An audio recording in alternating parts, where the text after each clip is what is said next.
What up, Plunger Boy? Whoop whoop. What up? Doing his best kid next door impression. Damn, I actually love that. Is there a kid with a plunger on his head? I feel like I that feels right. The girl has the red hat, though, doesn't she? Oh, you might be onto something. God, I love that, Mac. You're such a goat for that. I got it up quick. Hell yeah. Welcome in. This is the Three Wanks FPL podcast. We've started hot, and I bet you we're going to continue hot.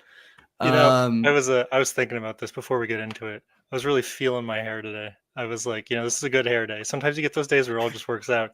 And last time I had this was also when I was in the plunger. And so just brutal stuff. I'm having a horrible hair day. I should have had the banana on it. Well, hey, if you want to take this off my hands and tank for next week, I'm okay with that. No, that was the most uncomfortable. I hope to never wear it again. It was the most uncomfortable thing in the world. I hated it. But we'll probably be back. You'll be back in about 2 weeks, if I had to guess. God, I can't wait to see that cone on your head. Anyway, that cone's already put in storage. It's done for the year. Sharpe, as you can tell, Sharpe had a successful wild card and is feeling really good about it because Jesus. Why don't we just jump into some Gameweek reviews? Let's see that. Let's see that team, shall we? My next task is to graph Sharpe's charts. I'm gonna call him Sharpe from now on. His tweets per point scored, because he would not shut up on Twitter this week. Oh my god! This man doesn't get I sent 2 tweets when you had tweeted it out. There were a total of 2 sent over the weekend. I didn't want to hear from you. Too many. That's the amount of hate that I'm getting for 2. This is not a supportive friend group. I don't think it's the content of the tweets, because if you're saying like, "Wow, Rogers is having a great game," it's not that. It's that you come out and say, "Hey, at Mack FPL, hey, at Bluff PL, you guys fucking suck." Like that's the energy. So it feels like a lot. I didn't know we were allergic to shit talking now. Okay, we got some thin skin. We're not. I just can't wait till it's back on you. Same. I'm very excited. Totally fair. Yeah, well, so obviously successful wild card this week. Mac and I wanted to hear nothing from you. But we did anyway, because holy hell, yeah, this panned out nicely. Talk us through it. Yeah, no, it did work out really well. Honestly, kind of saved by my boy Muck in the back there. I won't lie. Got a little lucky. I mean, I picked him for a reason, but you don't expect a 17 out of a 4. I was going to say, you didn't pick him for this reason, but yeah. Right.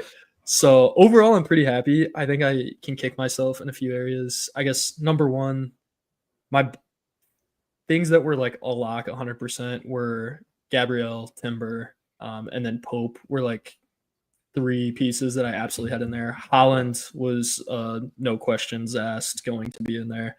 So those guys all pretty happy with. And then I wanted to target Newcastle. Burn, unfortunately, with his yellow and giving up 2 goals, he got DEFCONs. Is the only reason he had 2 points. So happy he could get DEFCONs, hoping for a little more defensive solidity out of them going forward. Yeah. But it was a rough outcome for them, but just quickly wanted to shout out Connor for last week's podcast. That was incredible. That man is a human computer. And he crushed it. But yeah, I obviously didn't work out this week, but I think in general you're going to be set with a double Newcastle defense. So. And he said last week that Brighton have had Newcastle's number for a couple of years, so an expected outcome. Yeah, for sure. I just wish it was to Minta and not to Welbeck. Granted, Minta got subbed an item on the bench for Enzo, so Enzo didn't play. Still feel completely fine about that going forward. I feel very confident having Enzo in the team. Would target him if I didn't have him in the team, so gonna be fine. The real conundrum and where I was conflicted, and I don't think I went the right way on this, is the Eze Isak. I had Bumo in there for a little bit with a lesser. I was going between Bowen, between JP and just a lesser forward. And right now I'm like, man, I should have probably been considering Welbeck a little more. Never did that. So I'm kicking myself a little bit for Isak, but I felt like I needed Liverpool in there. I couldn't go completely no Liverpool and not have a large money person to be able to flip in and out if I needed to get to someone else. Isak kind of covers that, even though he's lost 0.2 mil in value since I brought him in, which is super unfortunate. Brutal. That's crazy. Yeah, not thrilled about that, but I still continued belief in Eze going forward, so I'm not like mad at that pick. Well, can we touch on that really quickly? Because I think honestly, I guess I'm flipped on those two, where I would think like Liverpool are going to figure it out. I'm encouraged that Isak will be on the end of some of those chances. Eze, the weird one is he got subbed so early that I'm worried. I'm just worried about his minutes. I'm not necessarily worried about him as a player, but what gives you the confidence in him going forward? I just think he's too electric, and I know Arsenal's a different team, and I know they have people all over the pitch, and they've got speed, and they've got finishing, and they've got creativity, but like Eze's just too electric to me as someone who watches the game to leave out for too long and not have in there as playmaker.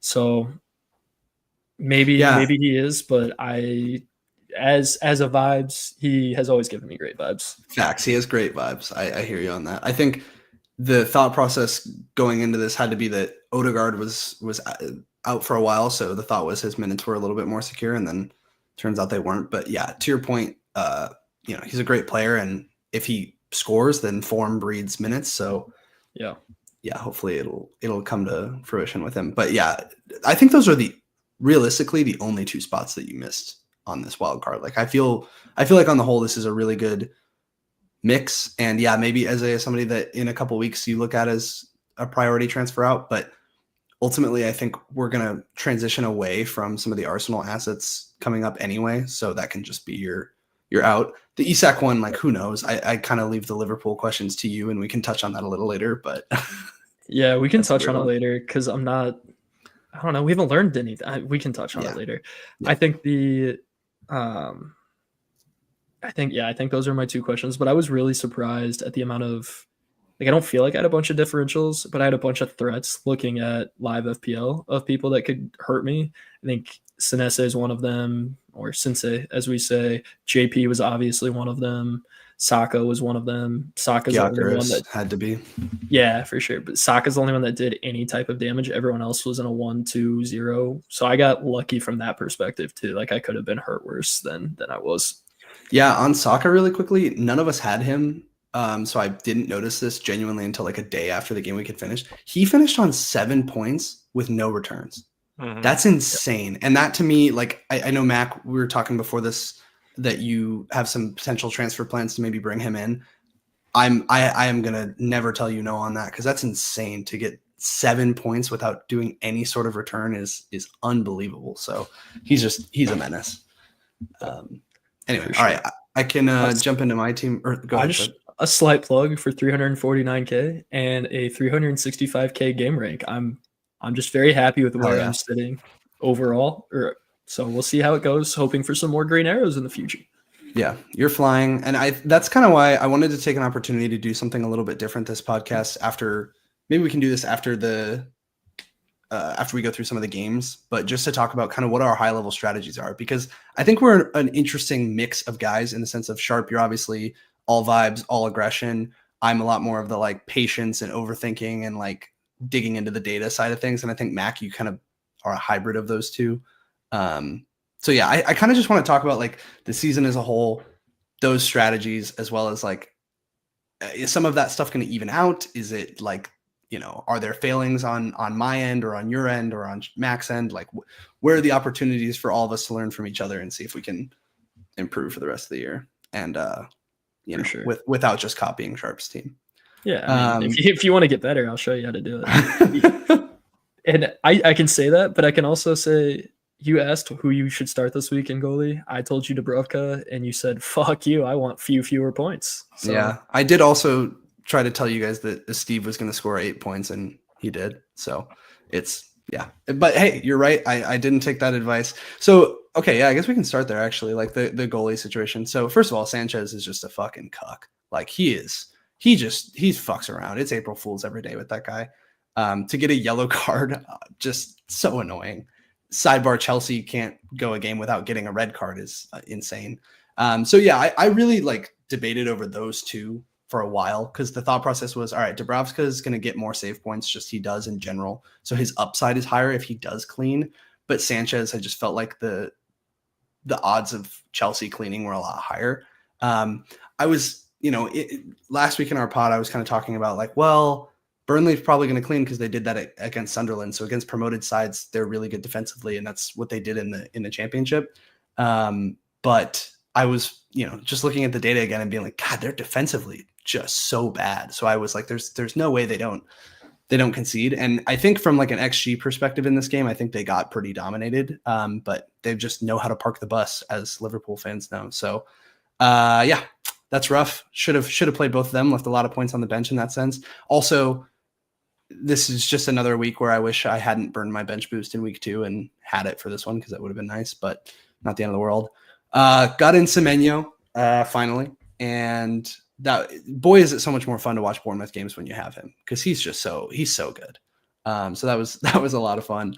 Reinders is a little bit of a worry. I've obviously, I'll go more in order. I got double Arsenal defense. That's great. I do think Saliba is potentially the worst defender on Arsenal, and I have him.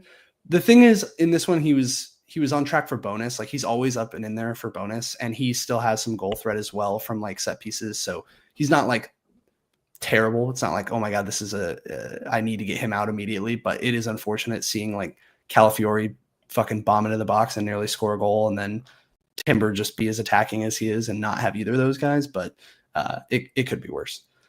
Pedro Porro, you're saying he's the worst. He got 6 points and very easily has a path to 6 points every week. Like, right. I'm not upset. You're not wrong, but it's also still a good pick. For sure. I'm not upset about having an Arsenal defender. It just sucks that he's getting, like, my whole thought process for getting him in was that he was going to be a DEFCON guy and he was going to be big on that. And it turns out Gabriel's just eating all those up. He's still getting a decent amount, but not enough to get the points. So it is what it is. Pedro Porro, just like basically since the beginning of the season, is somebody who I've wanted to get out of my team, but it's just not priority enough to make the moves. Richards, he gets the DEFCON. They concede obviously quite a bit. Crazy that he's only 3% owned to me. He feels like a great value pick just considering how many DEFCONs he gets, but obviously I understand why you'd go with some other Arsenal or Palace picks. Bruno Fernandes. Boy. I wanted to my plan was to get rid of him this week. It was actually to get rid of him. Oh God. Yeah. My plan was to always get rid of him this week, but now he returns. The problem is similar to like how we were talking about Saka. Like, he gets so much bonus. He has DEFCONs, he has penalties. The Amarim came out and said he's still on pens. Like, he is just one of those players. It's kind of like Sanchez, where it's like, I can't sell him, I can't, but I feel like I can't sell him, but he just is going to be frustrating, where he's going to kind of return like this sometimes. And I'm going to be like, I should probably keep him. Their fixtures look good for a while now. So that's frustrating. Reinders. So I've been like harping on how good of a pick Reinders is recently. And my whole argument with that is that he's a 90-minute guy on City for $5.5 million, that his underlying stats don't really show like what he's doing. I've been watching a ton of City games and he gets really involved. He's getting a ton of touches on the ball. He's in and around the box. He's had a lot of stuff blocked. It's just like, he's due. The problem is he got subbed early this week, and I'm not sure if that's a trend or just kind of a blip of like, okay, he needed some rest. But you have more midfielders in City coming back in, like Cherki and Marmoush and all these guys that can take minutes off of him. So TBD on if that's a really big problem. And the problem for this week is if I wanted to get rid of him, I don't have enough money to get to like anyone relevant. Semenyo I already covered. João Pedro, I'm going to save that. We can talk about him after we go through Mack's team because we're in the same boat on this one. Haaland is just the GOAT, and Gyökeres is a tough one. Like, I'm still not down on him. He's still got big chances in this game. I don't think he's not involved. If I could go back, I would absolutely do Saka over him, but I'm also just like not that worried. It's frustrating. It's frustrating that he's been blanking, no doubt. But so yeah, I texted you guys. I almost emotional wild carded out of this because I just don't know how many more weeks I can watch my entire attack basically blank, save Haaland. It happens every fucking week, and I'm so tired of it. But with that being said, like when we're talking about rank and stuff, I just keep staying kind of buoyed. I'm at about 1 million rank, and I keep staying buoyed around there. So it's like I'm not falling that bad. I'm just not gaining anything any week, and it's just I'm so frustrated. So that's the other reason I wanted to talk about the process stuff, is because I'm really doubting my own process and being like, holy shit, how much longer do I stick with these guys? So yeah, that's the game week in review. current plan is just to roll with this team because there's not really much I can do other than sell Bruno and find other things, but I just don't feel like that's the smartest move, at least this week. Anyway, Mac, do you want to jump into yours? Yeah, let's do it. Realizing I haven't talked in like 20 minutes. All right. Yeah, I mean, I don't have anything too out there. So I'll maybe brief over some of the guys that have been covered. But I mean, I had Raya, so that's nice, right? I rarely sub my goalkeeper. Like, I know I have Dubravka, but I'm honestly like never subbing Raya. Like, that's why you pay for a Raya, right? Yeah. So the Dubravka 9 doesn't matter to me that much because I was never gonna play him realistically. Like, Dubravka is a bench boost fodder for me at this point, and that's it. Gabriel obviously is just scoring like a madman, sort of in the same boat with just Senesi and Richards. Like, I knew this wasn't going to be a fantastic week for me defensively because I knew both these teams were capable of scoring and they were playing each other, right? So with that just team structure, I was like, that's all right. Like, not a huge deal. And they kind of did what was expected. I didn't expect a 3-3 game, like one of the best games of the season so far. But nothing too surprising there, I would say. And then same with like Semenya. Like, he got 4 points, but I wasn't expecting anything huge. Crystal Palace is genuinely up there with one of the best teams in the league at this point in the season. And so the fact that he got 4 points at all is fine because I could have very easily see a world where he just was shut down completely. Yeah, and then I got the 2 guys on the right in the midfield who were kind of pissing me off for different reasons. It's like 2 opposite 45 minutes of football, right? Like, I just call football soccer. We got Reiners, who played the first 58 minutes for 1 point, and Caicedo, who played the second 58 minutes for 1 point. And I really didn't think Caicedo would play. And that bummed me out because I would have gotten Ndai off the bench and then would have not been in this plunger. But whatever, is what it is. In that instance, would you guys have both worn your headgear since it would have been a tie for last? No, he would have beat me by a point, but that is an interesting Wait. No, you had 70, right? Oh, you're right. No, but Reiner's points count. Yeah, you're right. That's tough. That's tough. What did we do in that scenario? We both ripping it? Let's establish that now that if you tie for last, you do wear it. I agree. I think bottom 2 in that scenario. That feels like the right principle. If all 3 of us somehow tie, we all got last. We all wear it. I agree. Right. I'd rather a losers podcast, not a winners podcast. Fact. If you're trying to win an FPL, what the hell are you doing here? And then I don't know, like, not much else to say on the team because I just got the same 2 guys up front who I'm kind of just like looking at sheepishly. Yeah. Like, I don't know. My team is a big sigh. Like, I'm 11 points above the average and I still had a green arrow. So, like, not that bad of a week for me, honestly. And I was looking at my team beforehand and I was like, there are a lot of tough fixtures this week for my team. I'm not expecting great things. I just didn't think it was that high of an upside week. And so most of my dismay at this week comes from the fact that Sharpe still finished 20 points above us. I was just like, if you're paying attention, you're probably going to have these players for the most part. And then, yeah, still just got crushed. I mean, like, even my game week rank is 2.8 mil. So not awful, but not fantastic. So it was a sigh. It was a yawn. I think we feel the same way, Mac. And not to either jerk Sharpe off too much or give him too much shit. But I do think, like, while on the whole, I think I really like your wild card, and I think all those players are good in the long run. There is an element of this week just getting pretty lucky with that Mookie LA 17. Like, that'll bring any game week quite a bit up. I mean, literally, again, everybody gets lucky. Like, I'm not trying to say that, but I just mean, like, that's it. As your competitor, that was so frustrating. I was like, that was probably the most frustrating one because I was like 17 points. 17? That's why I felt when you guys triple captained Holland. I was like, okay, I know he's going to get points, but 16 points. Like, are you kidding me? I've been on the losing end of every single one of those this season, and it's my own fault. No one to blame, but I would like one to go my way. You know, I think the 1 week I haven't been in this fucking plunger, I was average. It wasn't even like a good week.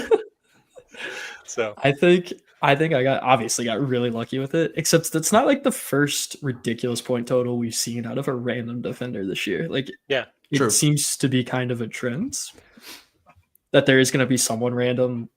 Oh, for sure. That's for sure. Gonna, it's just that you own them and we didn't. That's But like that's right. Also, it's again though, like I do actually think there's more, not like merit, but like you're expecting when you pay for like a Gabriel or like an Arsenal guy or a Cucurella or something for that to happen more often. So like, if a Cucurella gets a 20-pointer, I'm like, yeah. But if a 4.0 Mukiele gets a 17-pointer, I think that's when it's like, like, again, everybody gets the luck. It happens all the time. Like, we're going to be the beneficiaries of other luck. But that's one where it's like, it's not like you bought Mukiele because you were like, oh, he's got pretty sneaky goal threat. For sure. I'm not saying I bought him for goal threats, but I think it's kind of the other way around. I don't think I buy anyone in the 5.8 to 6 point whatever range and think, man, they're going to go off consistently. They're always going to get 4+ points. That's my mindset. Sure. Not like they're going to go crazy. So I would say actually buy the more expensive guys to be more consistent. And you do buy the cheap guys and say, fuck it, they might ball. Hey, credit where credit's due. You took a shot and it paid off, right? Like, ultimately, that's the game. I'm happy for you, even if I am slightly jealous. Green. Yeah. So. Oh, nice. We're back. And you put the 4 at the back. Yeah. I love it. Sorry, I was just looking at who you played him over. I thought we said we weren't gonna inflate his ego. All right. Yeah. Let's move right along. Eat a dick, Sharpe. Okay. So let's talk really quickly about those Arsenal picks. We don't have to touch on this game too much because this is just like Jesus Christ. But obviously you were on Wildcard last week, Sharpe. It sounds like maybe you would have gone differently. So if all three of us were on Wildcard this week, like who would be your triple Arsenal? Because I think there's arguments for so many different ones that I could see the appeal. Obviously, this XG is like looking at this Fulham bar, 0.44 XG throughout the whole game, just did absolutely nothing, had no substantial chances, just shows how good this team is defensively. So it's safe to say that we'd all have a defensive asset. Is it safe to say that best one is Gabriel? I think so. Yeah. Probably safe to say that. I think he's got to be the best defender in the game with the DEFCONs, the goal threat, and obviously just being an Arsenal defender. Like, yeah, Calafiori and Timber score a lot, but they just don't get DEFCONs, right? I think if you're talking about most access to a variety of points, that's probably just edges out Gabriel because they're all scoring like crazy right now. Yeah, I think the difference is with those two, though, they're not getting quite the DEFCON he is, and so that just adds another tool to his tool belt. But something interesting on that and why I went Saliba in the first place is this is like from last season and me just not adjusting to the newness. But I just always felt like, oh, you can't really trust the fullbacks at Arsenal because you never know which one's going to play. You know, they rotate a lot. And it just seems like those two have hung on pretty well. Obviously, that could change at any time. But if you guys, again, if you were wildcarding again, does that make you nervous at all? Like bringing in either of those fullbacks? You have Lewis Skelly, who could come in for Calafiori, and then you have Ben White, who could come in for Timber. Or are you guys just like, no, those dudes are locks and they're basically strikers? I think they're locks. Like, I think Ben White is coming off of an injury, so even if they are going to use him, I think it's going to be slower and we'll get warning. Yeah, right. It won't be a sudden like Calafiori's dropped, and as you said, form breeds minutes. So if you got a guy scoring like this, it's crazy. Yeah. And, you know, we might see rotation on those guys later on, but if they play 3 out of 4, that's fine. Yeah. Obviously, we talked about on the offensive side, Saka, and I think that's a great pick. But additionally, I think it's worth, like, could you go triple defense? I know, Mac, you've talked about that you don't like having your eggs in that many baskets or in one basket, but this is one of the best. I think they're on paper, like XG wise, the best defensive team since they started tracking XG. So like they are just so dominant defensively. I think the only reason not to go triple defense on them is because you have to give up one of their attacking assets and they are a top league attack. But I don't know. Where would you guys stand on that? Would you go for it? I would. Yes. If I were to pick 3 Arsenal players right now, I think I would pick 3 defense. And I don't think I would go Raya because I don't think I'm willing to pay for him. So I'm looking at... You'd go for like Calafiori, Timber, Gabriel? I think so. The whole line? I think I would do the whole line. That kind of, I love that. I kind of love that. That kind of gets me going. I'm not going to lie. That's what I'm saying. It scratches you where you itch. I think the reason why that's tricky is it's easy to say that in a vacuum that you can forego the Arsenal attacking assets, but the problem is you then have to fill those attacking assets with players who are returning from other teams, and that's where it gets tricky. Obviously, you're investing a lot in that'd be 18 million in that defense or around that. I mean, I have not had an Arsenal attacker in my team yet, and I have not had the problem with returning that people have with Arsenal players in their attack. Yeah. In theory, on paper, again, fixture stuff, right? They have a couple of really nice ones. I think they play, what is it? Is it Burnley and Leeds back to back or something like that? But they have a couple of really nice games. They play Palace this week, obviously. But yeah, I hear you. I think that's a fair argument. I think personally, I'm really scared of Saka. So I think if it was me, I'd probably go 2 defensive assets and then Saka. Because just the threat that he has and that he looks like the guy again freaks me out. The other thing I wanted to ask you guys is, I know we've kind of touched on this in previous episodes, but is there, let's say Haaland gets injured or like falls off, like he's on a captaincy option for a second. Is there cause to captain someone like Gabriel or someone like Timber or Calafiori in a given week? Because I just think like the clean sheets are borderline locked. So if you could say that your captain is going to score 6 points at a bare minimum on a given week, like shit, that's a great option, I feel like. But I don't know. Where are you guys at on that? The only reason that I wouldn't do that, because I would probably captain Gabriel most of the time, is depends on who Semenyo's playing. He's the only other guy that I would look at consistently. No, Salah. I mean, I don't want to like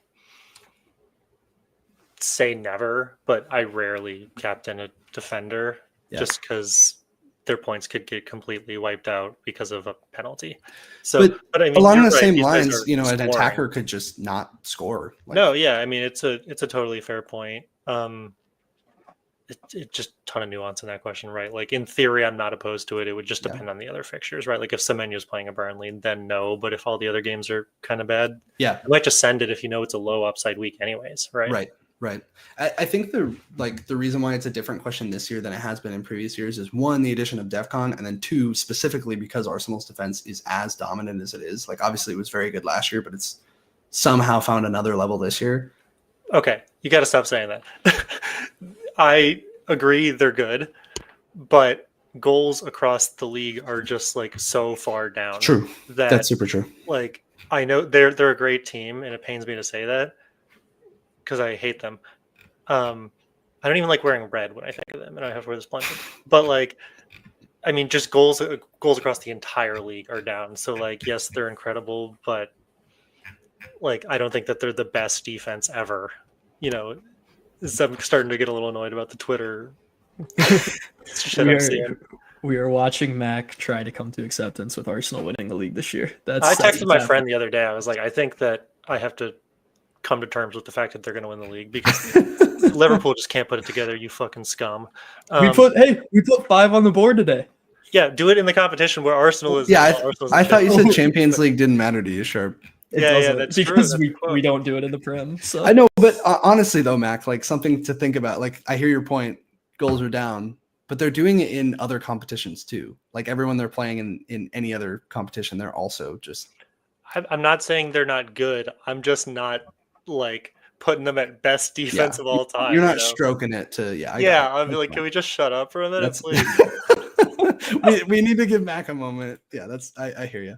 All right. Speaking of nothing we were talking about, let's jump into the Chelsea Forest game. I was trying to think of a nice transition, but couldn't come up with one. That's why he's the host, folks. That's why I'm the host. I was going to say I let my Arsenal just like leak out a little too much. No, I like that. Yeah, let it out, buddy. It's okay. Chelsea beat Nottingham Forest 3-0. This one is more like I look at this and I laugh for a couple reasons. One, like watching the game, Forest had a lot of great chances, especially in the first half, and really should have at least scored. But they didn't. And that results in Ange getting the boot after 7 games or something like that.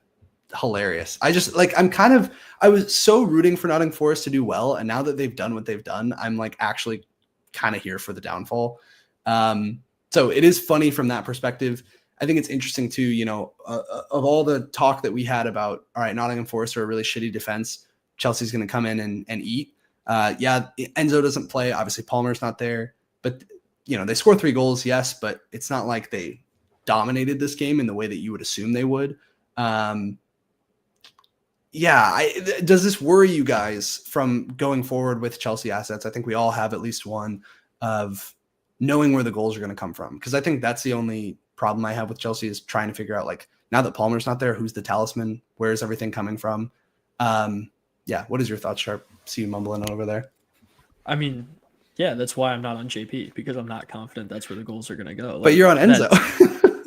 But I think Enzo has more pathways in terms of playmaking and build-up than JP does as a finisher.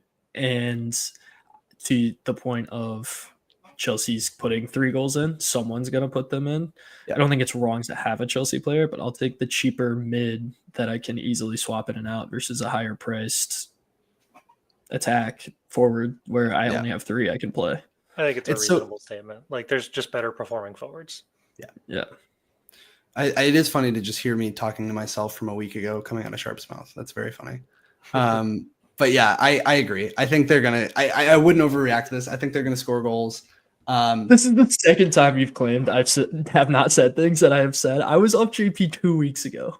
No, last week I was talking about how the goals are going to come from somewhere, so I should get an Enzo, and you were saying you're crazy, and then here you are just making that exact point. I don't know if it's displayed like this on your screen, but I'm in the middle of you two, and it feels like I'm the parent separating. Like, this is a gradient from one of you guys to the next, and I'm just in the middle. But yeah, I think I generally agree. João Pedro is incredibly frustrating, and if he blanks this week, I think I will sell him almost certainly, because boy, you just can't keep blanking. But it feels like a weird week because I think the player I'd want to go to is probably either Mateta or Woltemade, and Mateta plays Arsenal. Who do Newcastle play this week? I don't even know the answer. It's not something crazy, but it's not like a crazy good fixture either. They play Fulham. So selling João Pedro versus Chelsea versus Sunderland when he could score, like, it just feels like a bad use of it. I think for me, additionally, there's some motivation to just roll to get to 2 free transfers so I can make potentially a bigger move next week or a different move. But yeah, I'm worried. I think the only thing watching this game back and seeing where all the chances came from is that a lot of these were kind of like bouncing balls in the box. Oof, don't like how that sounds, but are like just kind of chaos in the box. And João Pedro's right there. And that's how he was scoring when he was scoring, is just getting on the end of like kind of chaotic chances in the box and getting a head to him or getting a foot to him and putting him in. So he's right there. That's me, like, as an owner trying to justify keeping him because he clearly isn't like getting the shots that he needs to, and they aren't generating the way that they need to be. I mean, let's just talk Chelsea for a second, right? I'm starting to come around to the idea, based on nothing, I'm not like a reporter or anything, that maybe Palmer was more injured than we thought in like the first 2 or 3 weeks of the season when a bunch of people had them in their teams, and he just wasn't like performing, because we were all like, where is Club World Cup Palmer? We just blamed it on the system, but then he's just been off and on injured since. And I don't think that it's a coincidence that like Chelsea just haven't looked good going forward. They just don't have a lot of stability, right? Their main guys, Enzo, Caicedo, Palmer, are all off and on injured right now. And I don't know. I think the questions being asked are good questions and fair questions right now. And they're starting to become more legitimate, in the sense that like maybe Chelsea just aren't that great going forward right now. No, seriously. But I think that very well could be the case. Not to mention, like, I've been thinking of them as a top defense, and their defensive numbers are starting to go down. Is that because they can't go a single fucking game without getting a red card? Yes. Is that because their goalie is also incompetent? Yes, as well. But yeah, like they do seem like on paper, right? They're winning games and they're scoring goals, but they're not in a good space. It feels like a weird time. They have an insane fixture run and great matchups, but it's just like a weird, I don't know. It could turn around, right? With great fixtures, they could just flip it, but they're a tough team to watch. They are a tough team to watch. And I think that's like the criticism of Maresca in general. Even when they're playing really well, he's not that fun to watch. So they're kind of playing the way we expect. And it's just, I'm not going to say disappointing because I don't like them either, but it's like from an FPL perspective, they have some really nicely priced guys, and I'm like kind of bummed that they're not firing. Yeah. All right, let's talk Palace, Bournemouth. Holy shit! So you'll notice, like in this page that we're going to, this y-axis only goes to 2.5 xg. Look at this one; it goes all the way up to 4.5. This was a crazy game. Mateta scores 3, obviously. Krupi scores 2, 4.5 million forward. Semenyo. It was weird. I know that we were talking, Mack, and you were saying that in FOTMob they didn't give Semenyo the assist, and that was odd, or like that makes sense to me because his assists in both of these scenarios, assists if you want to call them, the first one he tried to cross it, it got blocked by a defender, and then Krupi finished it off. The second one didn't. I don't actually know why people were even up in arms about Semenyo potentially assisting that. It kind of hit his head and then went off somebody else. And point being, he does end up in FPL with 1 assist here, but again, like it's the same thing as when we were talking about him being an overperformer before, like when he played against Fulham, for example. A lot of those goals that he scored were low XG chances. He just looks so good. It's also worth noting. So yeah, just happy to be an owner, happy to not be on the opposite side of this train for now. The way you started that, I was like, you don't have to talk shit about him anymore. He's on your team. Yeah. I wasn't sure where it was going. So, I mean, the only holy shit in this is 4.2 XG from Palace. It's worth noting. I think they're top or second in the league for XG generated so far this season. Like this is again just where they're a really well coached team. But I do want to touch on. So that's offensively. Like I think there's a ton of options to go for there. Sarr and Mateta are both like should be pretty top of the buy list once they pass this Arsenal fixture. Pretty much exactly my thoughts. Yeah. It's worth noting, I did a little bit of this investigation. This is just some stuff from FBref, and this is last week, so before this game was played, but I can't imagine any of this stuff, this game helped them in any of this sense.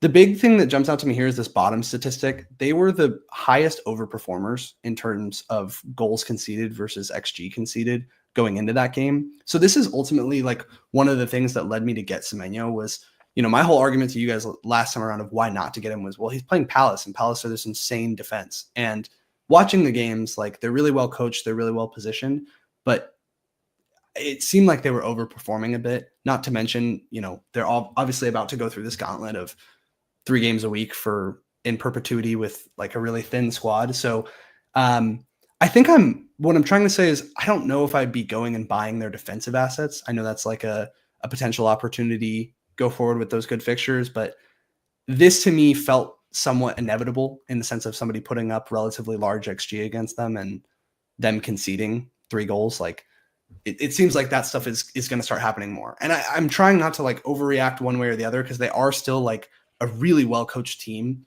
but I just don't know if they're up until this point, they've been in that kind of like Newcastle, Arsenal level of defensive conversation, and I think maybe they're more of just like a mid-table defense. Yeah, I think that's always been accurate. Like, yeah, everyone was going after Palace, but that's also because they started with such great fixtures, I feel like, and they look so good, and the fact they own us helps. So that was a good game for them. That's the technical term. This is just like, this seems like a therapy podcast for a couple of fans here. Like, you're just getting it out. I love that. A little bit. I wouldn't, in general, overreact to this game. I think the thing that I guess I'm overreacting to, I guess I should clarify, is more the offense. I didn't think Mateta was going to continue to be him or be successful, and that's why I stayed away from him. And he proved me just blatantly incorrect. So I had him. I did think he would be him, and he let me down for the first 5 weeks of the season. I transferred him out, and then he started. No. Yeah, so it feels weird because everyone's been talking about the defense to now be flipping to the offense. Yeah. I don't think you avoid the defense, so I guess don't overreact from like that manner because you still have all the DEFCONs that come with it and how Richards has been playing and people like that. So I don't think you should completely go away from it to your other opinion. I just think I now have to value their offense higher. Yeah. Well, and I think from that perspective, somebody who meets both of those qualities is Munoz. And obviously he's expensive, but he is a large part of their attack. And so you can get kind of both of those. He does DEFCON surprisingly. Yep. He's a part of their attack. And if they do keep the odd clean sheet, he's there as well. But yeah, I'm not saying like it's a fire sale, but I'm just saying I think in 10, a lot of people are going to be looking at like, okay, can I get in a second Palace defender And I think one is more than enough. Yeah, I think that's a fair take. I agree with that. I think I am trying to weigh up the value prop of how high to go on them, because I kind of felt the same way as you guys have both said. Just like worth reiterating that their opening fixtures were Villa, who forgot how to play soccer for the first couple games, only to get Dr. Tottenham this weekend fixed right up. Sunderland, West Ham, and then Liverpool, Everton, and Bournemouth. So in terms of like an opening seven, really solid, easy opening seven. And if we start seeing some more defensive fragility, those numbers might come down a little bit more to what we're seeing with the eye test. Because they got some slightly better teams, like obviously Arsenal, but then Brentford, Brighton, Fulham, United, City, like in the next couple. So yeah, I don't know. I think Palace are just like a really interesting team, and one that I feel confused about in a way, because like attacking wise, they're really threatening. And if you're a believer in the data and a believer in, I guess, goals too now, like those are guys you should go after. But similarly, I worry about, are they overperforming on both ends of the ball? Are the wheels going to fall off when they just don't have the depth? So anyway, I think they're an interesting conundrum, but it sounds like we're all kind of on the same page. All right, let's do City Everton really quick. Not much to like. I don't think we need to spend too much time on this. Obviously, Haaland's just the fucking GOAT, and like it's a wrap. But I think something that's frustrating to me is that they're a really good defense. At the beginning of the year, we were looking at them and seeing they're kind of like vulnerable in transition, and we're letting in a lot of big chances, City, but they've really tightened it up.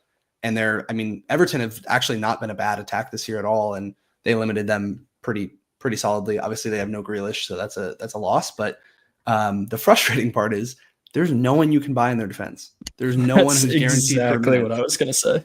Maybe Donnarumma, but that's it. Like that's all. But why would you do that when you have other goalies that are cheaper, that are just as good, if not better? I agree. Is he 5.5? Is that right? He's pretty expensive. He's 5.5 I think. Yeah. Anyway, I think that's right. 5.7 now. He's even more. He's risen. No. But I think you can't buy anyone back there. You look at the points and they're not there. It's not like one. And the minutes, like Vardiol got the rest this week out of the blue for no reason. Right. So I don't know what you do. Like I honestly don't think there's a reason to own anyone outside of Haaland on this team. And not only that, but not just the defensive assets, exactly what you just said, like attack too. Like there's no one who you can rely on. And up until this point, that was Reinders. And maybe this was a blip, right? And maybe if he is still 5.5 and is getting, 80 plus minutes on this team, I think once these fixtures turn in 13 for City, like he's a must. But if he continues to be a minutes risk, then he's priced perfectly right. I think best case for Reiners would be that Rodri comes back tomorrow and he can play higher up the pitch and get more involved, because he's so involved, and I think from my viewing experience of the games, he's just been forced to play a little lower on the pitch, and I feel like he's setting himself up for more of those, like, not the ball that generates the goal, but the ball prior to that, like the assist to the assist. Yeah. Right. No, I think that's fair. As you said earlier, Luke, he's getting really involved, but there's just no consistency in those touches in a forward enough area. And he's the only other City attacker we're even talking about. Right. So, even though Doku's had like this incredible start, but it's just a minute. Like, it's the pep roulette. Like that's the problem. This is pep roulette to like a much higher degree than normal, though, because historically, like at least the back line's kind of solid, but it's almost counterintuitive to everything I know that you can rotate like 4 of your center backs every week and have it work. Like Arsenal not touching their back line.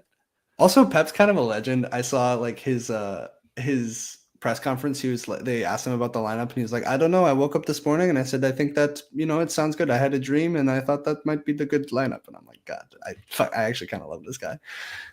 He's just a troll. All right. And I intentionally saved this one for last. Obviously it was one of the last games. Fuck you.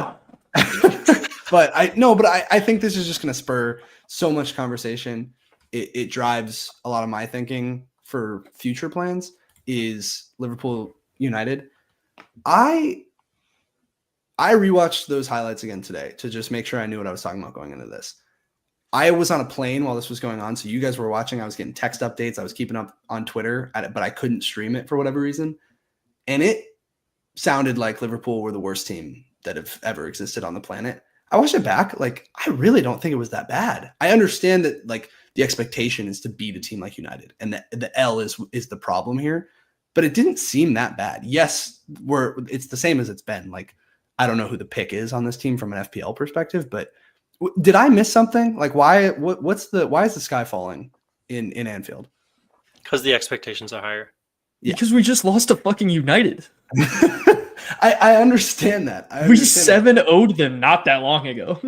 I understand that. Okay, but like Gakpo, based on your text messages, I thought Gakpo was missing sitters. No, he had 3 great chances that happened to go off the like. Those are great shots that I'm like, that's just like unlucky. You know what I mean? He just had a really unlucky day. And in that case, Salah gets a couple of assists. Like, this is a totally different game if one of those goes in, like one of the earlier ones. His second one that he hit off should have been a goal. Yeah, he looked like Darwin. He missed a wide open header, and that's the one that I think was like unforgivable. I thought that was the second one. It might have been the third though. Sure. No, that was the second one. Yeah, okay. I think the ones that went off the post, though, I was like... I think you can fault him for his misses, but also I think it's fair to say that he created some high-quality chances that didn't exist. Yeah. That first shot was insane. There was a couple when he, like, shot, and I was like, I didn't even see the shot from there, and I'm not playing the game. Like, I have a bird's eye view. No, I hear what you guys are saying. I don't think it's as bad as we need to like implode. As we saw today, they won 5-1 and got a lot of people involved. Kanate, Van Dijk, Szoboszlai all scored. So that's sick. So the sky should not be falling. Where it should be falling, I think, is a little bit on Isak. I think he looked real putrid up there. That attempt that he took at the 34th minute was one of the grossest things I've ever seen in my life. I might have done that indoor a couple years ago. Right at the goalie. Yeah, I mean... So I didn't like that. And then you see Ekitike sub in and immediately create chances, demand the ball, and change the game. And what I saw from Isak is laying back, not looking that aggressive, and not really looking like he's in form whatsoever. It's weird to me, and I think there's a lot of confirmation bias going on here, but it's weird to me that Salah and Isak are in the same team because they want to occupy all the same spaces. Yeah. I feel like they were constantly like sort of on top of each other, and like Isak always wants to run back or get in behind, and Salah always wants to get in behind, and so they're kind of just like versus Ekitike just feels more like a pure striker. And I feel like you guys are in this difficult spot if you paid so much for Isak that you have to play him, but I kind of think that maybe Ekitike should play because he just looks great. I wanted that kind of from the beginning because of the form that Ekitike was in, right? Like he came in and was immediately electric, kind of wanted that to continue. And it still had, like it does when he subs in. He still looks pretty solid. So I would love to see him play more. I think the other reason to go back to the skies falling is the choice making out of Salah right now. Not only the lack of touches, but then once he gets them, the choice is just, he seems to be a little off, a little awry. Yeah, and he's fully off, yeah. I think referencing his, if you want to call it a shot, it looked more like a punt to the crowd than the dropping it off for Verts, I believe, in the middle there. Like, that's a tough one to swallow as one of the best players to ever play. So I think like it's pretty obvious what's going on from like a 10,000 foot view. Obviously, when you get into like the lineups and the players, it gets crazier. But it's just like this team is just figuring. It doesn't have a good identity right now. It has no idea. Like the players, the team, the squad slot, like doesn't really know what the identity of the team is and how they're going to progress forward. Like doesn't see the path because it's just so many mouths to feed that are, to Mack's point, I think just like different styles and aren't gelling. I'm confident that players of their quality will find a way to do it. Like it's going to happen. And I keep telling myself that, but I'm trying to be confident in that. And I really thought on paper, this is when that would turn. And I think that's probably another element of the sky falling part of this is people probably say, okay, United, that's when we'll finally figure it out. They look like shit. Like they lost to Grimsby, so we're going to be good, but not quite. Yeah, not quite as right. I think the reason that we see Gravenbach succeed so well, and I think honestly the reason they're going more towards Chiesa as a sub, but also as someone that could start, is that you had got all of these stars. You got all of these people that want to be that guy or used to having the ball and doing things with the ball, that you throw in the scrappy, like will do anything for playing time, can play in multiple positions player. And all of a sudden he can do something that the other guys aren't willing or aren't able to do. Right. So I think call it too many mouths to feed, call it spending way too fucking much money, or whatever you want to call it. I think you can have over star power on a team. It looks like a lot of them are, it's probably because they're fighting for their spots, right? A lot of them want to take the shot as opposed to the wide open pass. I forget, I think it was Gakpo who had the ball. Maybe it was Ekatike, but one of them had it and Wirtz was wide open. Like easy scoring opportunity. Was it? Well, I think I'm thinking of one that was off the left, but I mean, this probably there might have been another time. Yeah. But like, this is where I'm starting to be on the like Wirtz has been a scapegoat train of now I'm seeing him in the spots where I'm like, get him the pass. Like he's open. He's ready to go. Let him shoot. And they're just not like, I think there's an element of like, I need to score these, especially between Ekatike and Isak and then Gakpo's trying to keep his spot. But I think that's a really good point. I actually hadn't thought of it that way, but I feel like that's 100% what's happening. Like, it just feels like, you're like, why would I pass to this guy if then he's going to start over me? Because you have so many guys who can play in so many positions, it doesn't really matter. And it just feels like everybody needs to score. And I feel like Chiesa and Ekatike are from the same mold, where they're like, I don't really care if I score. I just want us to score. I think Ekatike is probably actually of the same ilk of like wanting to score for himself. Well, I mean, but he's just so good at it. Like he's just so nasty with it that it doesn't really matter. Well, it's working for him, right? Yeah. So okay, back to FPL though. We didn't touch on the United side. We'll do that in a second. Is Gakpo a pick? I think that's my question. Is that the hack? Whoa. That was crazy. Let's not do that again. I don't know. I didn't do anything. I don't know what happened.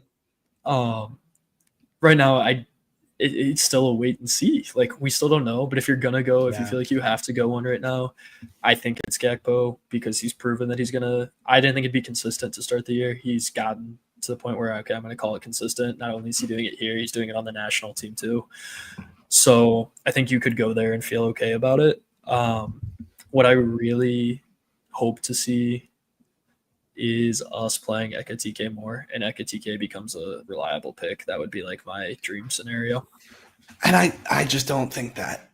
Unless I don't think they start putting two strikers in, I don't think that's going to happen. I think that's you can't do that when you got Salah in. So Isak, So okay, we're back on the same train, which is there's no Liverpool picks, which brings me to. Well, go ahead. What about big man Virgil? I've been wondering about him because I know that they're making mistakes, but if the fixtures get easier and they have a high floor, I was wondering if that would lend itself to some like upside if you get through City in 12 and then you just start facing some not great offenses. Like maybe it's so much money. I definitely think he could be a pick. And honestly, so you sent us what you were thinking of, you're transferring in Keane was like one of your maybe transfers for the week. Yeah. And initially I looked at it and was like, I don't really like that.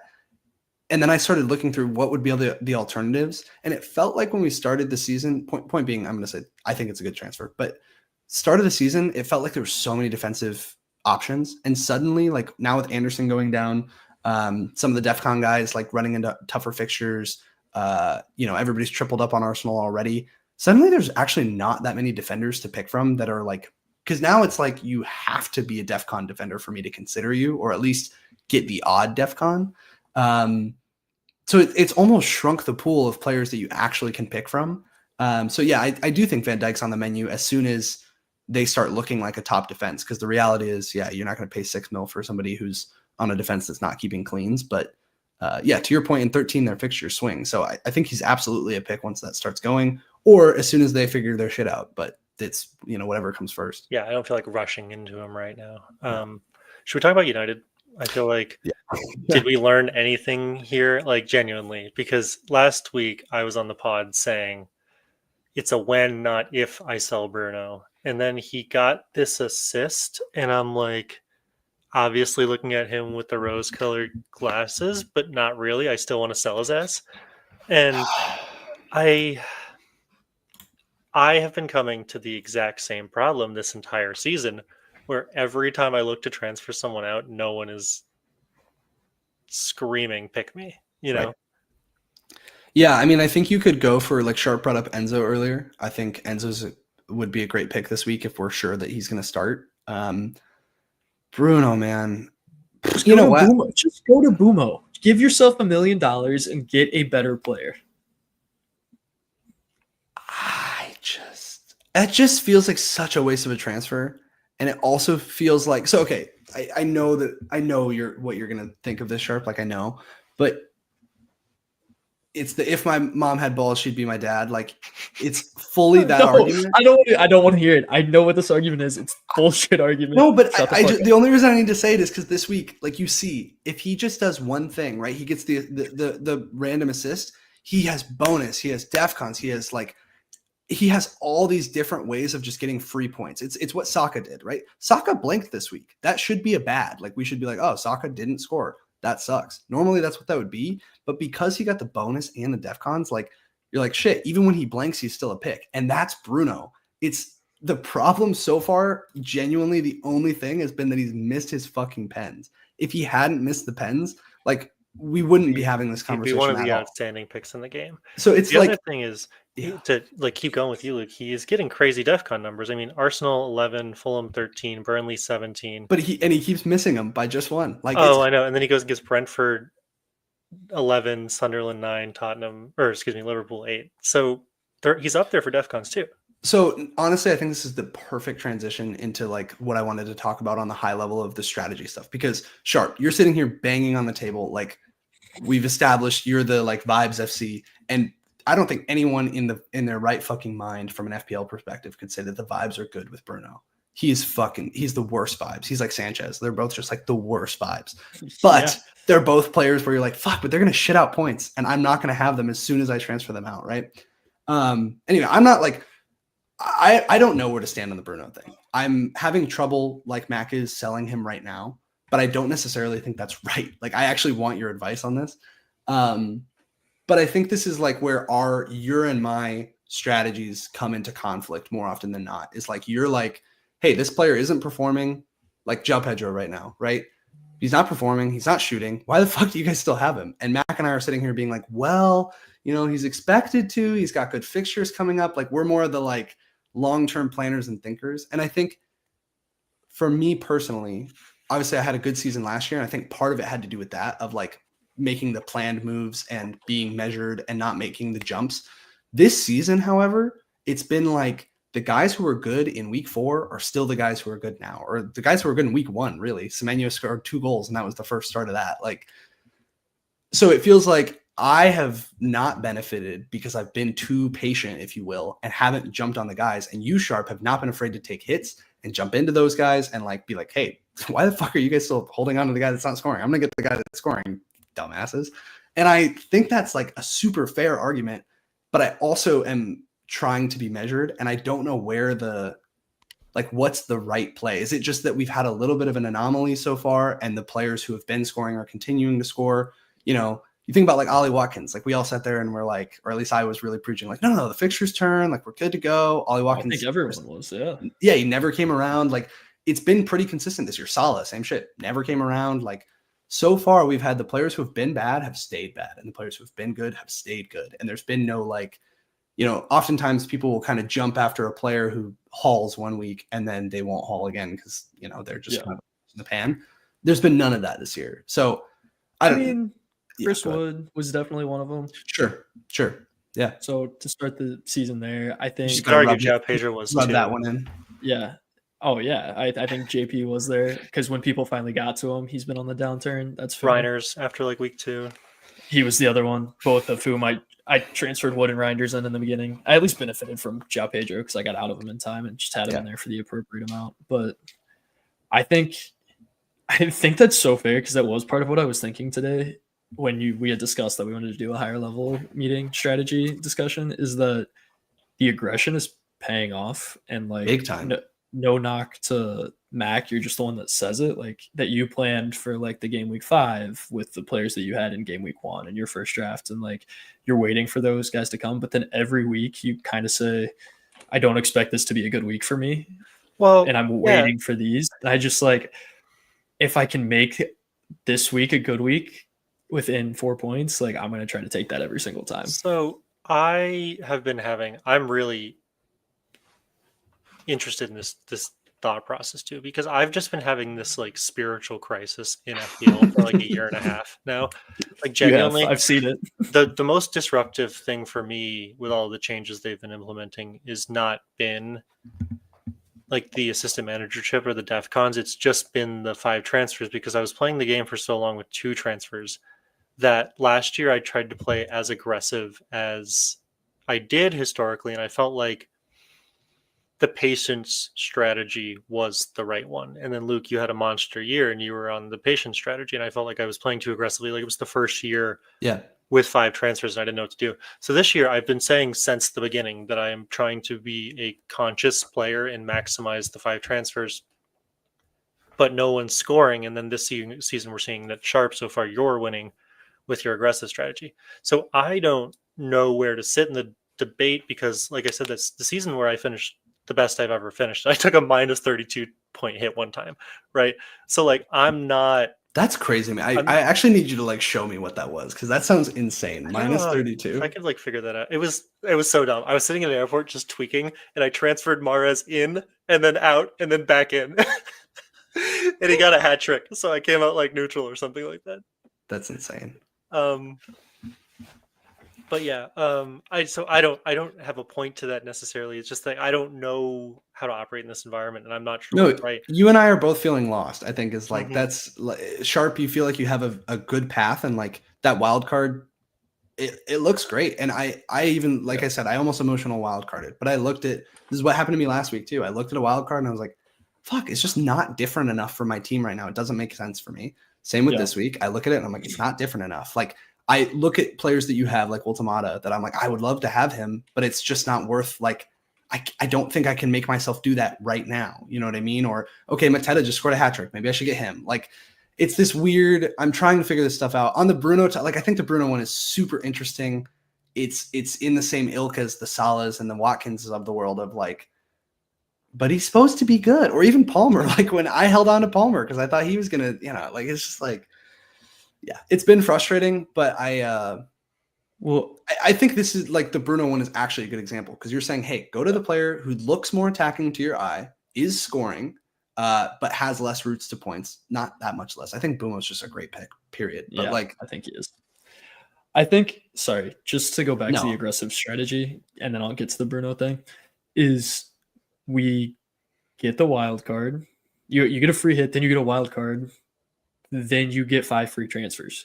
Right. Like you get to do a lot in this first half of the season. So why not maximize just that and just go for it when you have the capability? And the worst thing, I guess for me, Luke, again, as you're talking about, because my team, when I wildcarded, like theoretically I could have taken like a -8 and gotten to a pretty solid spot of where I needed to be to get very close to this wild card. So it's not like it was that far off, but I think it just pays to then be on the right guys and then start building the flexibility after that. So why would you not just go for it? The hard part for me this season is who are the right guys, because the goals are so down. It's not like everyone's getting hat tricks. Like Mateta just got a hat trick and it's like fairly obvious that you need to like get him. But like for the most part, it's been either 1 goal or nothing, or a couple weeks ago when Luke dropped his rant, we had like the most clean sheets set in like a single Prem week. And so I feel like even though I'm like literally looking at the stats, I'm having a hard time figuring out who it's going to be on a given week. Like Voltramata doesn't have amazing stats, but he's scoring. And I look at his goals and they're not. Just they're amazing goals. Yeah. But that doesn't equate in my mind to being a sustainable. I think Voldemade is a really interesting one because it's like less so than Semenyo. Sorry, I'm trying to keep my cat off my keyboard. Less so than Semenyo. He's like Semenyo is generating more chances and higher danger, but Voltemade's just got that. Like both of them are. When you watch them, they've got that dog in them. When he scored that like back heel flick the other day or whatever, that was so sick. Point being, like there is an element of like just hot players riding hot. Like because to your point, Voltemade is a great example. He's getting really few shots, but when he does have them, they're going in. So in theory, that should be not very sustainable. And you and I should benefit by not going with a player like that and going for somebody else who, like a Bruno, for example, who has a ton more routes to points. And like, do you want to talk about Bruno? Oh God, do I not? I really don't. But but I think like Salah is a great example. Like imagine right now if one of you guys hadn't sold for Haaland, like you were still just like, no, Salah's going to turn. Salah's going to turn. You're probably right. Like he's going to turn. It's just because there's no way this continues like this. He is having the most historic underperformance that he's ever had. Like, I think he's in a little bit of a different situation because the whole team is like in disarray. But yeah, I think it's just a question of how long do you kill yourself? Because I'm getting exhausted by like Gyökeres blanks, João Pedro blanks, like players who in the back of my mind I'm sitting there being like, Sharpe told me to get rid of him. Sharpe told me to sell him because he's not fucking scoring. And I'm sitting here being like, I swear to God, if they blank again, and not only do they blank again, but they blank again, and then I look at them and say, I think I should keep him. Like that's the problem. Is like I have to like Gyökeres is one where I actually feel okay about it, but oh man, it's like it's João really Pedro, fucking killing me. like, João Pedro's a tough one. Like yeah, there's no way you can sell him this week, right? Right. Well, like, and then like Sunderland's like a good defense out. I acknowledge that, but I'm like, It's Sunderland. But we've just spent like half the pod shitting on. Like, I think I am going to dub a theory on this pod. I'm going to call it the fallacy of 5. Right. I think that we are getting Luke. This is you and me. This is our pep talk. I think that we're getting too bogged down right now with like, what could I do in 5 weeks when I have all these transfers that we're not realizing points right that are right in front of our face. That are right in front of our face. Because we're like, surely this will be good. But Sharpe said like every week I'm like, well, I'll be good in 5 weeks, but this is gonna be a bad week for me. But when have I said I'm gonna have a good week? And so, I still don't think I would go as aggressive as you are right now, Sharpe. Like I don't think that even if I opt for a more aggressive strategy, I'm gonna be you're averaging a hit a week. Like, okay, let's calm down. I don't think that's right. I mean, that's not. I've taken a total of 2 hits. That can't be true. I don't believe you. I took a hit in the first week and I took a hit in the second week. I have free hit and I have wildcarded. So I have been crazy. Sharpe might roll this week. Let's okay. This goes back to the as aggressive as I'm being. I wildcarded with multiple weeks in mind because I knew that was one of my last options to do that. No, I think so. It's I funny. can look at my team and be like, yeah, I have starters for the next 5 weeks right now, and I have zero concerns that I'm missing anyone. Yeah. Well, like, so I mean, until things change. I did that, and it's an interesting point because I am 5 weeks removed. I have 4 transfers in the bank this week. Yeah. Like, so I respect that you did that. I'm glad we convinced you. But yeah, no, you guys got me there. Although I'm not gonna lie, I could take a hit this week and have a pretty sick team. He's an addict. This whole thing is so trippy. But yeah, I don't know. I guess that covers it. I think so. Talking about me personally for a second here, because it's all about me. But I think like the thing that I have that you guys don't right now is I still have that wild card in my pocket. So I'm trying to sit here and be like, taking from this conversation, like the aggressive versus the not aggressive, like where is given what I've done before, whatever that's in the past, what can I do now to be more aggressive or to catch on to things? And I still feel like I know that this is not like what you guys will want to hear, but I still feel like my advantage right now, my only way to potentially get ahead of people like Sharpe who now have like a good team for a while is to get a substantially different wild card than what he had, right? So, and ultimately what that means is waiting for Liverpool to figure out their shit and using the wild card then, right? Of being able to figure out like, who are the guys from there? So I am still tentatively planning for that wild card 13. I went through and I did all the planning for up until that point. And the beauty of that, again, is that it allows me to be short-term aggressive. So I am thinking of rolling this week, but I could be convinced not to. The only reason is so that I can make a double move next week. I'm not planning on banking transfers for a while now. So hopefully that means that I can be more aggressive. Again, though, like if one of you guys was like, Luke, there's a real opportunity for you to wild card this week or next week or something, like I would absolutely hear you out. I'm not like set on that. I'm just trying to think of, okay, again, it's all in the past now. Like, how do I get an advantage? How do I like get an edge on other people? And the only way I can figure out to do that is to get like Liverpool, City, and Newcastle all at once right before they go on that amazing run. Because I've missed the boat on the wild card 4, the 6, and the 8. I don't agree with you. And the reason I don't agree with you in terms of waiting for your wild card is because by next week, if Liverpool has figured it out, I have an easy path to them with 2 transfers. Like, it's still super easy for me to get there as soon as I get to 2, because I have Haaland and I have Isak. So either Isak's right, or there's 10.5 I can bring down to 4.3 right if I want. Dude, Krupi Jr. being a potential pick is like huge for the game. That's a massive insane player. But I don't think you're gaining that much. So why not switch into a team that's scoring? You know you're going to essentially wild card in 16. All you have to do is play for 6 weeks. So be super aggressive in that time frame, because the guys that you're going to go for can easily be gotten by people that have already been aggressive. Yeah. I am a man of loose convictions because I just keep agreeing with you both. Like, you're so right, Sharpe. Like, but at the same time, Luke, to your point, we're 21% of the way through the season right now. So only a fifth, right? Like, at some point, if Sharpe is hitting every week, unless you're going for an all-time season, which, I mean, luck is a big part of the game, you're going to miss, right? And if okay, well, I guess Sharpe wins. He just booted them out. I think you had to go let the cat out. Bubba. But I do think that means that I was right and he should wildcard this week. I think you should have to wear the banana for the rest of the episode. You guys gotta keep moving when I do that. I've done that before. Anyway, I was letting my cat out. All right, continue. I was talking to you though. Yeah, that was a problem. So all of a sudden my visual reference went away. Well, neither here nor there. All I was saying was that, like, we're only 21% of the way through the season, Luke, and I think there is something to be said. I think that what I need to adjust personally, if we're talking about lessons learned from these first 8 game weeks, is that you don't need to hold your transfers for the sake of the transfers. And I have 4 transfers, and I was looking at making transfers last week, like Volta made in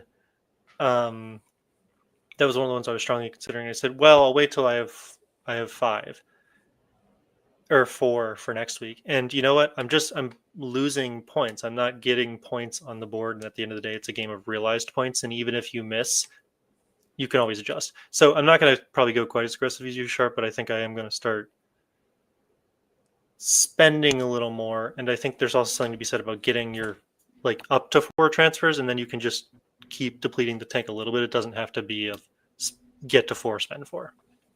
That's my lesson learned.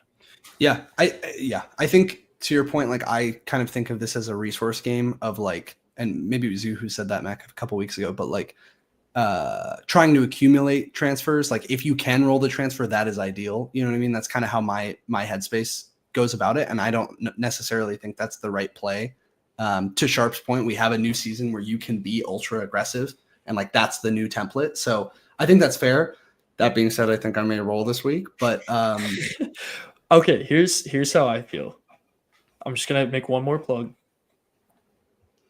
Only does it pay to hold on to transfers if you're going to make 4 or 5 moves at a time. Right. Otherwise, it does not, because I can make a move this week that I can then swap the other player next week if I plan it out one at a time. And so then I gained points both weeks. So why am I rolling to do 2 moves the next week? Sure. So unless you're planning to do 4, I think you should keep it going. Yeah. So, and again, the whole me on 13 thing, I think in a weird way is doing what you're saying, because I planned it out. Again, that's, you said it in text. You're like, I can't wait for that to blow up. And it already has. But point being, I planned it out to 13 to be all right, is this really a smart prospect? And what it allows me to do is essentially bring in a free hit player every week, where I can be all right, this week Gordon's playing West Ham. Next week, Rodgers is playing Leeds. Next week, these are bad examples because those guys are not probably good picks. Yeah. But my point is you can bring in a guy who has a really great fixture and you might not want for the long term, and just be sure, I think he's going to score this weekend. Boom, bring him in. So yeah, that's where I'm at with that. Is like I'm really not on the rolling transfers game. Again, the only reason I'm doing it this week potentially is because outside of taking Bruno down, which again I'm still definitely open to if you can convince me of it. Like there's not many moves, but like okay, the Bruno to Buma one. Actually, you know what? I'm just gonna bust out my team. That's what I was gonna say. I was like, it's the time where we go off script. Let's start drafting. We're artists, right? We gotta see it. Okay. Let me see. Can you guys? No, I gotta put it on the fucking thing. Yeah, he's learned his lesson so well. Good to know that our host can operate the system 8 weeks in. All right. At this time, please show your eyes to the top corner of our screen for our lovely sponsor, StreamYard. Thank you for allowing us this experience. Okay, so like. So first of all, how many do you have in the bank? How many transfers? How much money? I have 1 transfer and I have 0.7 in the bank. Yes. Oh, geez, you're rich. I'm rich, baby. No, my team value is so unbelievably bad. I can't tell you. So 0.7. What does that get me? Well, it leaves me 1 short of doing. Sorry, let's get to transfers. It leaves me 1 short of doing Reinders to Enzo. So that would have been a fun one if I thought he was going to play this week, which I'm kind of happy to not have to deal with the whole like, oh, do we see him in training? Like that whole thing. No, it gets me 0.4 short. Excuse me. So like not close to that one. So again, I could do Bruno to Enzo this week, but does that feel like a good pick? I don't know. What, you only have 1 transfer? I'm sorry, I know you just said this. Yeah, 1 transfer, 0.7 in the bank. Yeah. It's kind of gross. So, okay, I don't want to steal your thunder, but I got 4 moves in a lot of the same predicaments. Yeah. Okay. So, yeah, down. Show us what's up. Well, like, I have some of the similar thoughts. So I'm you can keep your team up. I'm like curious because one of the questions I keep asking myself with these guys is who do you get instead? Right. Right. And that's my problem this week. It's kind of the same reason I didn't make moves last week because everybody's either operating at a 0 or a 1. It's not like a 0 to a hat trick, right? And so I feel like when I'm missing right now, I'm missing small. But you take out a Bruno, who are you going to? Like nobody's that good. That's the thing. Okay. It would be Enzo or Sar, probably. This is what I think you guys kind of have to get out of the mindset of. You got to moneyball it. You make it up in the aggregate. So, like, yeah, you're going to take a hit there. But look at, holy Dewsbury, Hall, Arias, and Reindeers. You can't tell me you can find someone better than that for It is actually crazy that you still have Arias as Steve, Reindeers, and Dewsbury Hall. No, totally hear you on all of those. Actually, except Dewsbury Hall. I actually kind of fuck with Dewsbury Hall. But hear you on the other ones. 0.7 gets me nowhere from them. Like 0.7 No, that's what you got to bring Bruno down and make it up. Got it. So you're saying do a double move, take a hit, bring Bruno down to somebody else, and get 2 good midfielders. Yeah. Okay. Or talk to me. Fix an attack because you could do that too. Like forwards.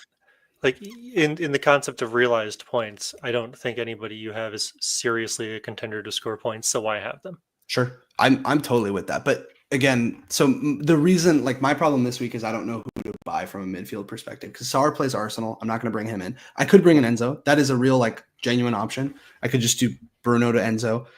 The Bruno to Bumo one, like I know what you mean, Sharpe. Like I know that he is, when you're watching the games, he is like the more attacking player and therefore he has a better likelihood of scoring goals than Bruno. I think that's pretty safe to say, save penalties.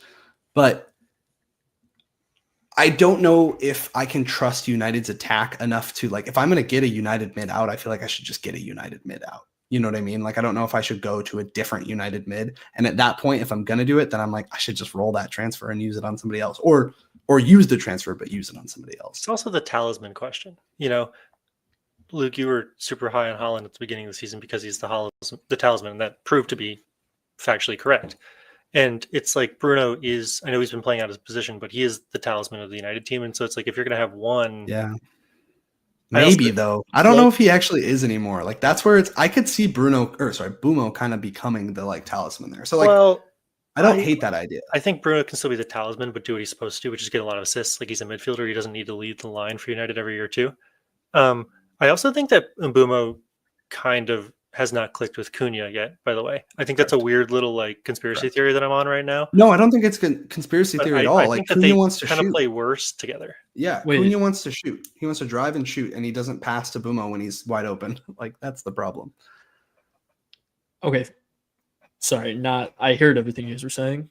Take out Bruno for Saka. Yes. Okay. And Gauk it down to Walterman. Sure. What? This feels so much better. 100% better. For a hit though? Like for 4 points, is it 4 points better? Because yes. I could see Voltamade blanking this weekend against Fulham, and I could see Gauk getting the goal instead of Saka or something. Like I hear you. I hear you. Because I do think Saka is better than Gauk. Oh, you keep seeing things. It's gone well. I say you keep going for it. Fair enough. Cool. Sorry, that was mean. Well, that's an option here. Mack, I agree with you though, Luke. Like I look at these transfers because I have a lot of similar players, and I'm like, there's just not a lot of people I want. I think I'm struggling with Voltamade. I'm not really quite set on him yet, but maybe I should be. I mean, I know we had like a great conversation with Connor last week, and he was talking about, the opportunity that he has there. Yeah, these are good fixtures. Why? Okay, if you're convinced on Gauk and JP, why are you not convinced on someone that's scoring? Because, it's not like he's had like a crazy 1 week that's bolstering. Sure, like, but the fixtures are very good. That's the real challenge of this period is that like the Sunderland fixture. He put 7 on Arsenal. No, I agree. Yeah. No, like he scored 3 weeks in a row. Like that's the. And then he scored 2 weeks before that. If I'm scoring 4 out of 5 weeks, yeah, I'll take that. Yeah, for sure. I get that. I get passionate because I love the man. No, I mean, this is the reason that I didn't have Chris Woodall last season, because I was just like, surely he'll regress. He's overperforming and he never stopped. Right. So maybe it is just time to jump on the train. Yeah, I could see that. All right. Well, we already just got him on Semenyo. Let's not get crazy. Let's him hopping on too many trains. All right, let's see it, Mac. So, all right. I have a lot of similar debates, but a lot more freedom. And this is where I get into that fallacy of 5 again, where I'm just kind of like... What was the fallacy of 5? Fallacy of 5 is like, I want to wait till I like hit my 5 transfers, but I'm just not realizing points at the time. Did the screen share go away? Can you guys still see it? Add it to the stage. Somehow. I don't think you're sure. You got to be sharing. There you go. There we go. Okay. Poor performance from me after chirping the host 5 minutes ago. But anyways, yeah, I don't know like whether I should wait for 5 transfers and make like a huge like rip my team apart move and just let the dust settle, because I don't think that this is necessarily the best week to make a ton of transfers, knowing that next week in 10 everything changes for a lot of the assets we want, like Crystal Palace and stuff, right? The only I think advantage to going early right now would be for me to like just capitalize on some team value. And this is kind of where I'm like, is it worth getting to 5 transfers, or should I just fix the holes that exist in my team right now? And that's kind of what I'm getting at with this like fallacy of 5 thing, is like, I don't know. Like Sharpe, I feel like you'd be a proponent of like, get rid of some of the dogs. But Luke, you might be like, roll. No, the moves that you sent us earlier this week, or the other day, I was like, yeah, go for that. Because I know you're in a different position than me, like in the whole Sharpe just now being like, hey, switch out Gauk for Saka. Like I'm fully there on that. Like that makes good sense to me. I just don't know if in my case, like it's harder to weigh because there's a hit on one side of it. But for free, with 4 free transfers, like you could do that right now and then still have 2 left. Yeah.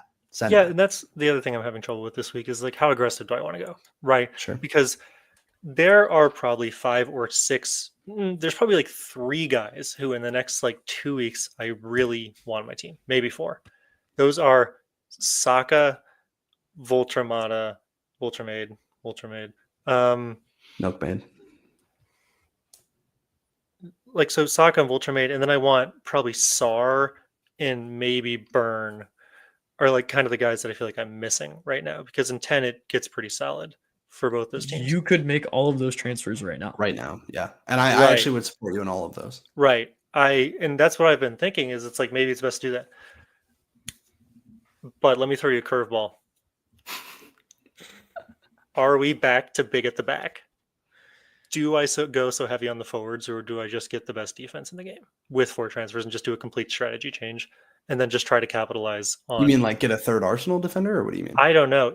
I'm in a little bit of a rough position because I don't really want to get rid of a Raya for like a Pope, for instance. But if like I had 2 Arsenal defenders, you could do that without doing anything crazy. You could still go Gauk down to Waltermod. You'd have 1.8 in the bank from that. Go up 1.1 from Bruno to Saka, so you have 0.7 left. Tarkowski can go to Timber. I think you'd probably want to get Anderson's probably Anderson definitely needs to get out of priority there. Transfer, yeah. Well, then you can get him to a burn. Yeah. I'm with this. So I've been agreeing with this.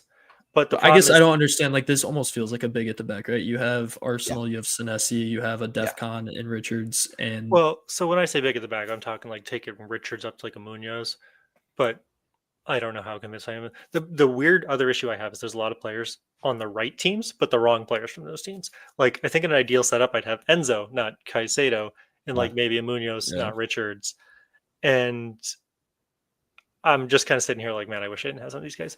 But the other problem with something like this, I mean, this is actually pretty solid, is that I still need to enable myself next week to get Mateta and Sar. And Dye can go directly, can he? He can right now, but I'm wondering if the prices are going to rise. Maybe I just jump really early on the deadline after like JP. Well, you can definitely do JP. You're 0.1 short of these moves right now, right? I know. Yeah. Thanks for giving me the advice to wait, Luke. That was so solid. No, they had already changed. You missed the boat already. They had all changed like the day before. I'm being facetious. But yeah, like, so I don't know. I'm like, these do feel like good moves, but ultimately I do want to end up with like a Sar and a Mateta next week. So then, like to Sharpe's point, you can do that still, right? But I can't even do this right now. So you need to. Tarkowski he's too much money. I agree, but then I'm burning all 4 of my transfers, and I want to bring in 2 players next week. So am I just resigning myself to take a hit? That's my question. That's the. Hang on. I want to make 6 don't transfers. Do burn. Just do the Voltamade and Bruno to Saka, and then that leaves you 2 transfers to do whatever you want to do next week. Right, you could still bring in Burn next week. You could still bring in whoever. Like Tarkowski is, I agree with Sharpe. Like, he's too much money, but he's a fine player to play versus Tottenham. Like, I'm not. That sounds great. I think just leave it, get those 2, upgrade to Saka, which I think is a huge upgrade. So you're saying just do these 2? Yeah, I think just do that. Or what was the thing that you had sent us yesterday? Because I was using all 4 of them, and I was like, I was gassed up on that. Yeah, that was crazy. So it was Krupi. You were going to bring in Krupi and just have like all the money in the world, which I don't think is a bad idea either. Yeah, one of the things I don't understand, or not understand, but one of the things I'm not confident in is he's been insane. I was like looking at FBRF the other day, and I just sorted by like with no filtering, goals per minute, and he had something like crazy, like a goal in 9 minutes. That was because he hasn't played. So Evan Nielsen's been playing all the games. He's barely played at all, but Evan Nielsen's hurt. He's in. Like, regardless, if you're doing this structure, like of bringing in like a 4.5 million forward, it's essentially a dead spot in your team, and like you're improving the other guys. I know you still have your bench boost left, so maybe that's worth the consideration, but I don't think it's if you're planning on taking Gyak down, if you're comfortable with that idea, I think taking him down to someone cheap and then having the money to go do whatever you want is totally viable. Well, so that's what I was asking with like, do I do a strategy change? Because to enable the big at the back strategy change, I am bringing in like a Krupi, and I could potentially bring in Keane if I want because of the Braithwaite injury/surgery situation. And he's got pretty solid DEFCON numbers. And then I just have like a ton of money. But the problem is then there's 2 forwards who are kind of good right now in the sense that there's like Voltermata and Mateta. So I either need to commit to going kind of heavier on the forwards, or put more of my money in the back. And it's hard to get money out of the defense is the thing. I think the Voltamata one, like, he may continue to score this week. I think my thought process with that is let's say you don't get him this week. You have João Pedro against Sunderland. If João Pedro blanks again, boom, you just do that right to full Tamata. I think he plays West Ham next week. Like, go for it. No big deal. And if João Pedro scores, then you don't have a problem that you need to solve necessarily, right? Sharpe, you're thinking deep thoughts. Well, I guess where do you want to go with this money right now? Yeah. Definitely Saka, right? That seems like that's what the number one thing you want to do. Or right. So one of the things that I can do if I do something like this is I can not sacrifice Bruno, and then I get Saka. And then I have not only a good defense, I have a slightly lackluster forward line, but I have a really beefed up midfield. Like having Caicedo as my fifth man isn't a bad thing, and it gives me a lot of flexibility to rotate in and out of these. And I have a mill in the bank. Yeah. So then next week I can drop Pedro for like a Mateta. Yeah. And then I can still straight swap to Sar. Yeah. You can. And is that not insane? I think you need to fix Anderson is my only thing. I was going to say, let's reset this, Mac, and let's talk about what are the things that you need to get out. Thank you. Like, what's the highest priority? I need help focusing this team because I am seeing possibilities, right? Because like, as much as like transfers. Yeah, as much as like the Gyak down and Bruno to Saka is, I think that's a great move, and I'm not going to tell you not to do it. It is definitely the luxury move out of what you're looking at. Like the guys who need to get out, definitely Anderson. I think that's probably number one. But I guess you could also stash him on your bench. Maybe it's not that big a deal. But I think Anderson is a big one. Tarko, like I don't see that as a priority to transfer. I only see that as you need to get rid of him if you need the money.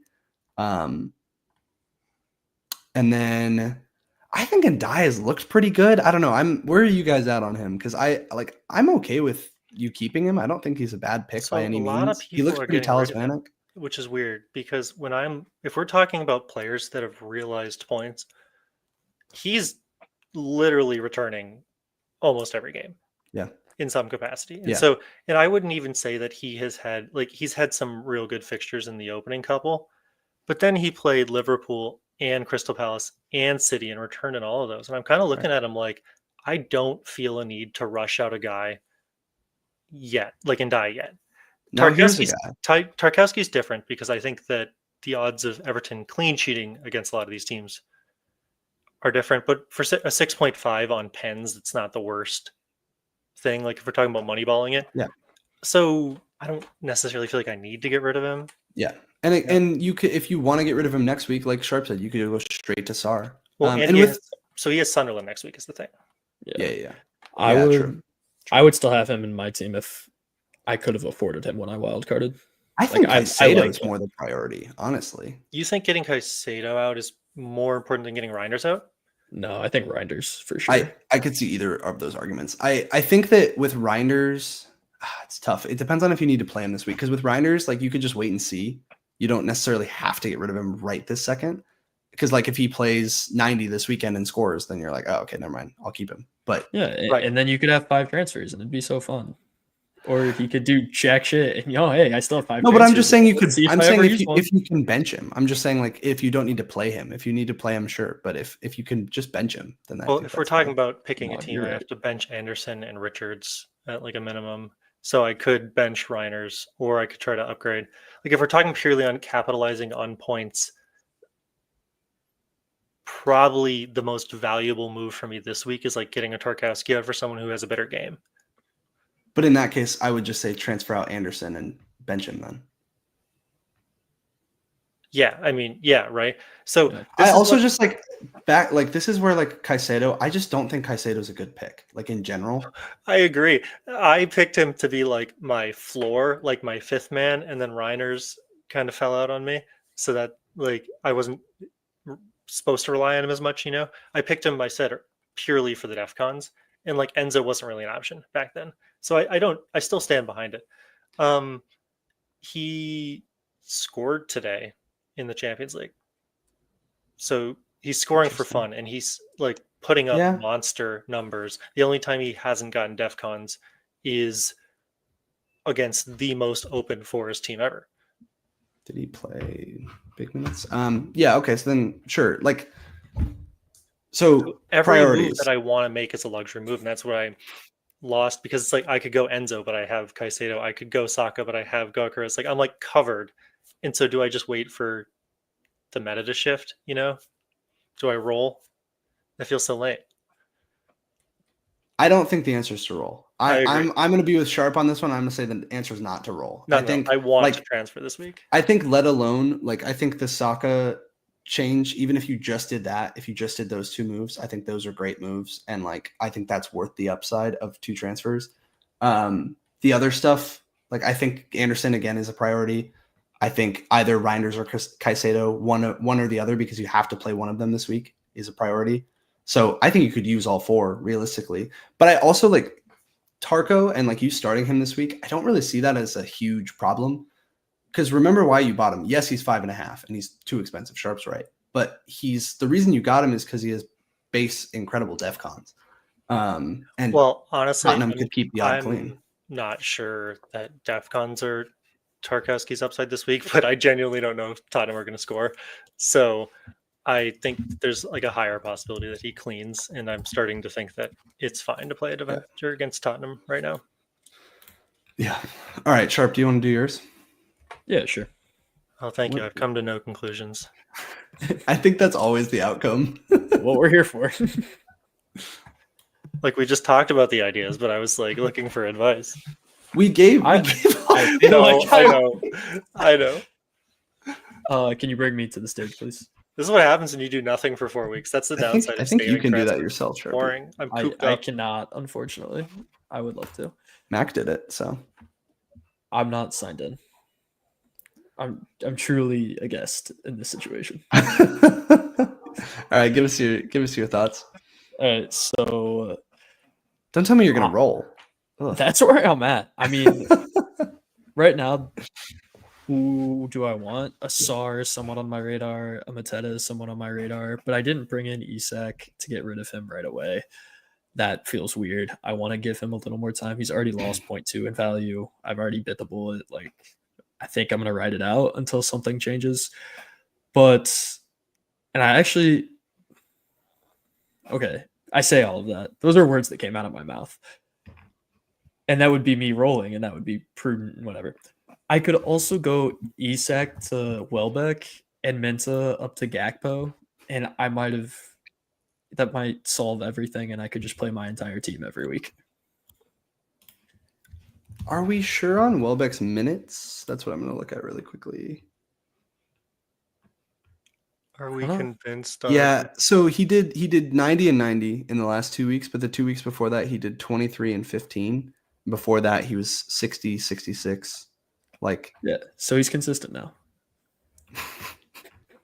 Yeah. For sure. All right, yeah, Welbeck it is. Yeah, do it. Take the hit.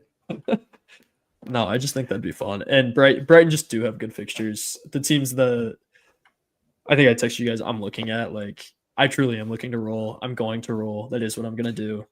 Yes, I'm convincing myself, but it's the right thing to do because I did pick this team for multiple game weeks, and I have a solid starting team this week. And I was even kicking around the bench boost idea, but really, if I look a week ahead, the fixtures get even better. Like, everyone's essentially on a green or an average fixture, which is beautiful. What is the week ahead for some of the guys? Are there any highlights? Like who is it that you're talking about? Literally everyone is on green. It's pretty crazy. So, like, there you have Arsenal against Burnley.